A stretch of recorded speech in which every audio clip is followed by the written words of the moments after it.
Hello everyone, मेरा नाम है पवन सोलंकी और आज अपनी बात करेंगे ब्लड के बारे में, जिसका पहला जो पार्ट है वो मैंने इससे पहले वाली वीडियो में दे दिया है और इसका लिंक भी मैंने डिस्क्रिप्शन में दे दिया है। और उससे आगे अपनी बात करेंगे ब्लड के कार्यों के बारे में। ब्लड के कार्य यानी हमारा जो रक्त है वो क्या क्या कार्य करता है हमारे शरीर में। इसका जो पहला कार्य है वो है पोषक पदार्थों का परिवहन, यानी हमें हमारे शरीर में हम जो भी ऐसी चीज़ खाते हैं जो हमारे शरीर के लिए लाभदायक हो, जिससे हमें पोषक तत्वों की प्राप्ति हो, वो हमारे शरीर में हम खाना खाते हैं ना, खाना या कोई भी ऐसी चीज़ खाते हैं जिनसे ये जो रक्त है उनसे पोषक तत्वों को ग्रहण करके हमारे पूरे शरीर में सप्लाई करता है किसका, पोषक तत्वों को उस भोजन से निकालकर पोषक तत्वों का जो है वो उन पोषक तत्वों का पूरे शरीर में परिवहन करता है। और रक्त का जो दूसरा कार्य है वो है ताप का नियंत्रण, यानी हमारे शरीर का जो तापमान का जो नियंत्रण करता है वो कौन करता है, वो ब्लड करता है। यानी हमारे शरीर का तापमान कितना होता है, 37 डिग्री सेंटीग्रेड या 98 डिग्री फ़ारेनहाइट, ये हमारे शरीर का सामान्य तापमान होता है। और इसका जो यही तापमान इसको बनाए कौन रखता है, इसको बनाए रखता है ब्लड बनाए रखता है। विलियम हार्वे, जिन्होंने रक्त परिसंचरण की खोज की थी, उन्होंने कहा है कि जब तक हमारे शरीर में, जब तक हम जिंदा हैं तब तक हमारे शरीर में रक्त का परिसंचरण होता रहेगा, यानी रक्त हमारे शरीर में बहता रहेगा। तो जो भी चीज़ गतिशील होती है उसमें उससे क्या प्राप्त होती है, ऊष्मा। जो भी चीज़ गतिशील होती है उससे ऊष्मा प्राप्त होती है।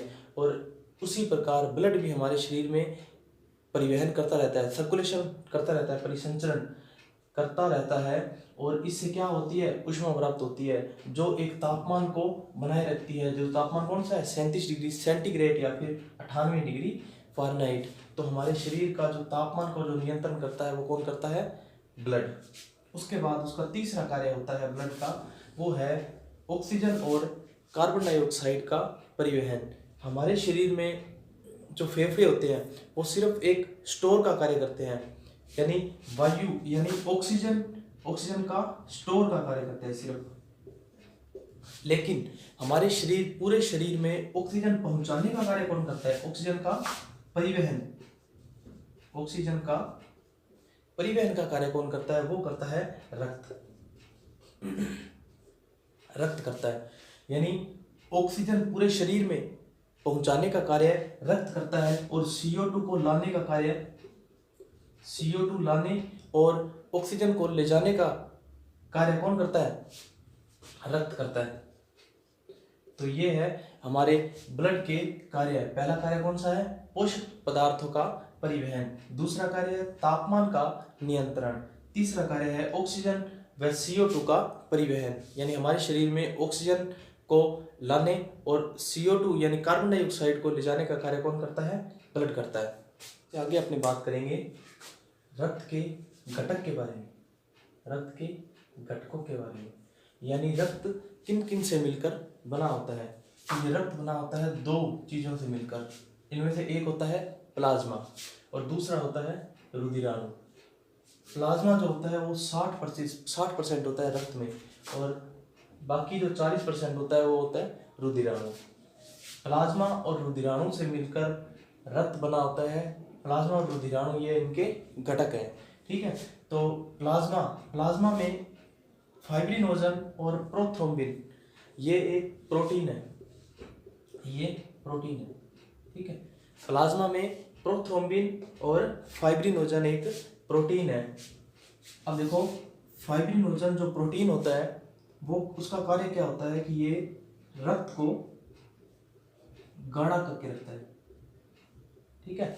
ये फाइब्रिनोजन जो प्रोटीन होता है वो रक्त को गाढ़ा करके रखता है। और यदि हम फाइब्रिनोजन प्रोटीन को निकाल देते हैं रक्त से,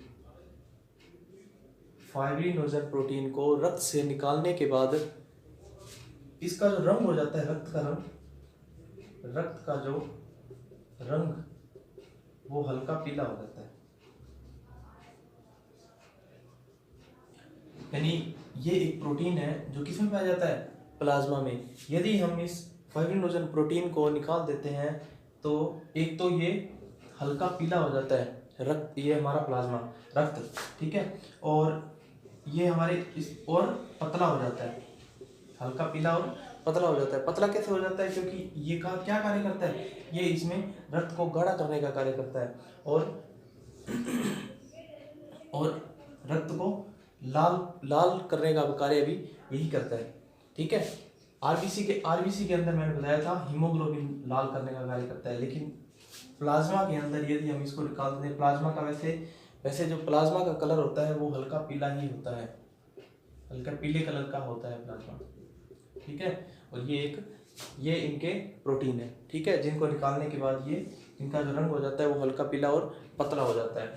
उसके बाद अपनी बात करते हैं रुधिराणु। रुधिराणु का जो 40% भाग है ये किन किन से मिलकर बनाता है? ये आरबीसी, डब्ल्यूबीसी और प्लेटलेट से मिलकर बना होता है। आरबीसी यानी रेड ब्लड कार्पल्स, डब्ल्यूबीसी यानी वाइट ब्लड कार्पल्स और प्लेटलेट्स, ये 3 भाग हैं किनके? रुधिराणु के, जिनका कितना प्रतिशत होता है? 40%, ठीक है, और प्लाज्मा का 60%। और इनके बारे में आरबीसी, डब्ल्यूबीसी और प्लेटलेट्स के बारे में अपनी डिटेल से अभी आगे बात करेंगे। जो पहला नाम है वो है आरबीसी। आरबीसी जिसे टेक्निकल भाषा या बायोलॉजिकल भाषा में क्या कहते हैं? एरिथ्रोसाइट। इसे टेक्निकल भाषा या बायोलॉजिकल भाषा में एरिथ्रोसाइट कहते हैं। रक्त में इसकी जो संख्या होती है वो 50 लाख होती है। रक्त में आरबीसी की संख्या 50 लाख या 5 मिलियन। 5 मिलियन, कई बार एग्जाम में मिलियन में पूछ लिया जाता है, तो कितनी होती है? 5 मिलियन। यानी रक्त का 95% भाग, यानी रुधिराणु में आरबीसी, डब्ल्यूबीसी और प्लेटलेट्स, इन 3 भागों में जो इसका भाग होता है वो कितना होता है? 95% भाग। बाकी 5% जो भाग होता है वो डब्ल्यूबीसी और प्लेटलेट्स का होता है, ठीक है। और इसका जो आकार होता है, आरबीसी का आकार कैसा होता है? आरबीसी का आकार गोल व चपटा होता है, यानी बीच में से चपटा और गोल होता है आरबीसी का आकार। तीसरा है लाइसोसोम व केंद्रक नहीं पाए जाते, यानी आरबीसी में लाइसोसोम और केंद्रक नहीं पाए जाते हैं। लाइसोसोम क्या होता है? लाइसोसोम होता है जो मरी हुई कोशिकाएं होती है हमारे शरीर में, जो डेड सेल होती है उसको खाता है लाइसोसोम, उसको खाकर पचाने का काम करता है। तो लाइसोसोम इसमें नहीं पाया जाता, इसलिए इसका जो पाचन कौन करता है? मैंने कल वाली वीडियो में बताया था कि जो कब्रिस्तान होता है, कब्रिस्तान यानी शरीर का जो कब्रिस्तान होता है वो किसे कहते हैं? प्लीहा को। प्लीहा जो कि कहाँ पाया जाता है? उदर गुहा में। और यही प्लीहा आरबीसी का पाचन करता है। आरबीसी का पाचन कौन करता है? प्लीहा करता है। क्यों? क्योंकि इसमें लाइसोसोम तो पाया नहीं जाता, तो जो डेड सेल होती है उनका जो पाचन कौन करता है? वो कौन करता है? प्लीहा करता है। और इसमें केंद्रक भी नहीं पाया जाता, आरबीसी में केंद्रक भी नहीं पाया जाता। तो इसका मतलब ये है कि यदि अपने आरबीसी से अब केंद्रक, अब आप देखो केंद्रक में क्या पाया जाता है? केंद्रक में डीएनए, केंद्रक में डीएनए पाया जाता है ना, जिससे क्या हमारी पहचान होती है, वंशज की पहचान होती है। तो इसमें केंद्रक पाया नहीं जाता, तो अपने बाकी हमारे शरीर का कोई भी भाग, यानी बाल हो गया, अपना नाखून हो गया, मांस का टुकड़ा हो गया, तो इससे क्या अपने डीएनए की पहचान कर सकते हैं। लेकिन आरबीसी से अपने डीएनए की पहचान नहीं कर सकते, क्योंकि इसमें केंद्रक नहीं पाया जाता और लाइसोसोम नहीं पाया जाता। इसलिए इसका जो पाचन करता है वो कौन करता है? प्लीहा करता है, जो कहाँ पाया जाता है? उदर गुहा में। ऊंचाई पर जाने से आरबीसी का आकार बढ़ जाता है। अपने जैसे जैसे ऊंचाई पर जाते हैं, वैसे वैसे आरबीसी का आकार क्या करता है? बढ़ जाता है। यानी आप ऐसे याद रखना कि जैसे जैसे ऊंचाई पर जाएंगे आरबीसी का आकार क्या करेगा? बढ़ेगा, जिससे क्या अपने को श्वास में दिक्कत होती है ना। क्यों? क्योंकि ऑक्सीजन का जो परिवहन होगा वो बहुत ही उसमें दिक्कत होगी ऑक्सीजन के परिवहन में, और इसी कारण अपने जो श्वास घुटने लगेगी उन कहाँ पर जाने पर? ऊंचाई पर जाने पर। और इसकी जो आरबीसी की जो समय अवधि होती है, वो 120 दिन, यानी इसका जो जीवन काल होता है वो 120 दिन होता है। 120 दिन के बाद ये डेड हो जाता है, मर जाता है। और इसका जो पाचन करता है वो कौन करता है, प्लीहा। ठीक है, और इसके बाद अपने आरबीसी के बाद अपने बात करते हैं डब्ल्यूबीसी की। अब बात करते हैं डब्ल्यूबीसी के बारे में।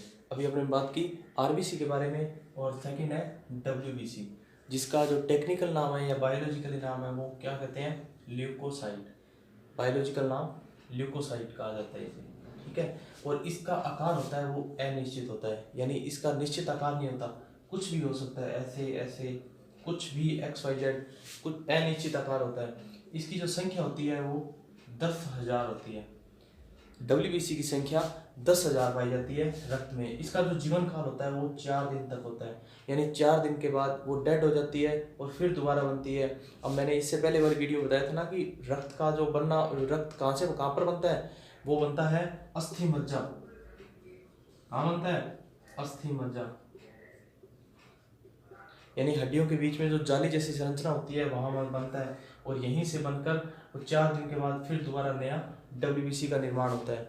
और ठीक है, उसके बाद केंद्रक, केंद्रक इसमें उपस्थित होता है, उपस्थित, केंद्रक उपस्थित होता है, यानी डब्ल्यूबीसी के अंदर केंद्रक उपस्थित होता है और आरबीसी के अंदर केंद्रक अनुपस्थित होता है। ये क्या काम करता है, डब्ल्यूबीसी हमारे शरीर में क्या काम करता है, ये रोगों से लड़ने की क्षमता प्रदान करता है, हमें रोगों से लड़ने की क्षमता प्रदान करता है। यानी हमारे शरीर में कोई भी ऐसा रोग हो, ठीक है, तो उनसे लड़ेगा कौन, उनसे डब्ल्यूबीसी लड़ेगा। यानी अगर डब्ल्यूबीसी कमजोर होगी तो हम क्या होंगे, ज़्यादा बीमार होंगे।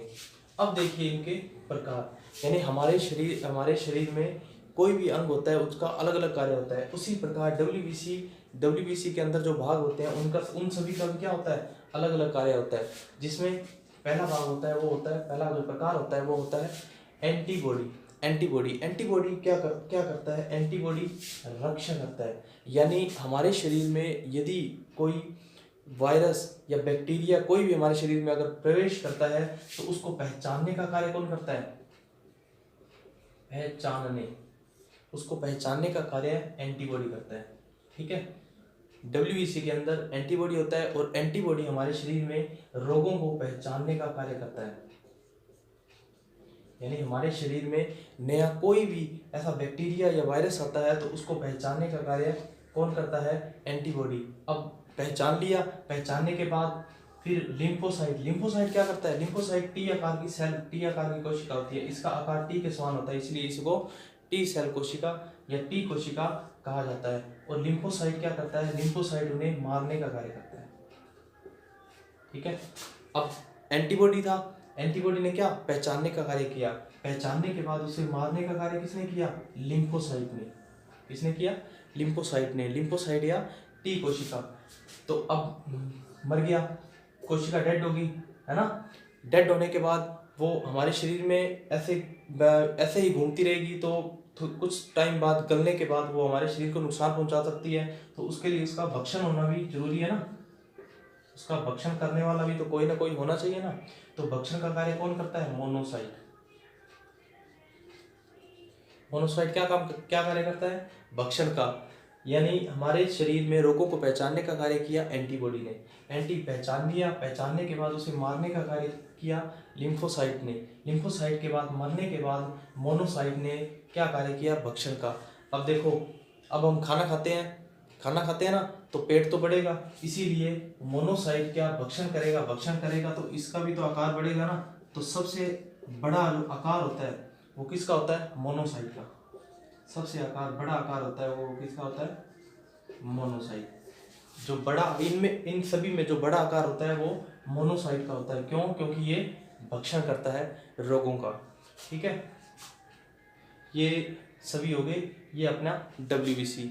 अब आगे बात करते हैं प्लेटलेट्स के बारे में। हमने आरबीसी पढ़ा, डब्ल्यूबीसी पढ़ा, और तीसरा जो भाग है वो है प्लेटलेट, जिसे टेक्निकल भाषा या बायोलॉजी में क्या कहते हैं, थ्रोम्बोसाइट। इसे क्या कहते हैं, थ्रोम्बोसाइट टेक्निकल भाषा में।